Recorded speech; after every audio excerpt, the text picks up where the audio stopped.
Once upon a time, in a beautiful meadow, there lived a group of fluffy sheep.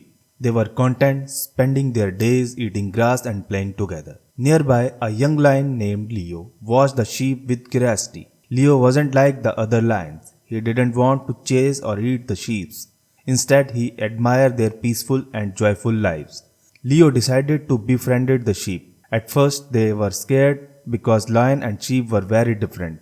But Leo was kind and gentle, showing the sheep that they could trust him. Leo became an harmony member of the sheep's community. He played with them, protected them, and even shared the story about the vast world beyond the meadow. One day, a big storm gathered on the horizon. The sheep were worried and scared. They huddled together, unsure of what to do. Leo, the lion said, "Don't worry, my friends. I may be a lion, but I care about you. We will face this storm together." Leo showed the sheep that strength and courage come from standing together.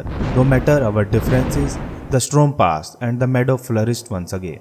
And so the lion and the sheep continued to live harmoniously, teaching each other valuable lessons about friendship, courage, and acceptance.